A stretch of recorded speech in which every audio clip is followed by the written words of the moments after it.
ఈ విధంగా హేళన చేస్తూ ఉంటున్నటువంటి తరుణంలో పాపంలో ఉండి మరి ఆ యొక్క శిలువ మీద వేలాడుతున్నటువంటి మరొక వ్యక్తి అంటున్నటువంటి మాటలు, ప్రభువా నేను చేసినటువంటి తప్పిదాలకు ఈ శిక్ష సమ్మతమైనది, కానీ నీవు ఎటువంటి పాపము లేకుండా ఈ యొక్క శిలువ మీద మరణాన్ని పొందుతున్నావు, నీవు నీతిమంతుడవు కాబట్టి నీ యొక్క రాజ్యంలో నన్ను జ్ఞాపకం చేసుకో అని తన యొక్క విశ్వాసాన్ని వ్యక్తపరుస్తూ ఉంటూ ఉన్నాడు.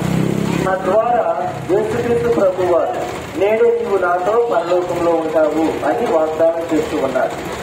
దీనిని బట్టి మనం గ్రహించాల్సినటువంటి విషయం, యేసుక్రీస్తు ప్రభువారు మన మధ్యలో ఉన్నప్పుడు ఆ యొక్క దీవెనలను మనం పొందలేక ఈ యొక్క అవమానం చేస్తూ ఆ యొక్క దేవుని నిందించవచ్చు, తద్వారా మనకు ఎటువంటి దీవెన ఉండదు. కానీ ఎప్పుడైతే ఆ ప్రభు వారిని మన తప్పిదాలు ఆయన తెలుపరుస్తూ ఉంటామో, తన యొక్క ప్రేమను కావాలని ఆశిస్తూ ఉంటామో, అప్పుడు ఆయనతో ఉండే సహవాసం దేవుడు మనకు అందిస్తూ ఉంటారు.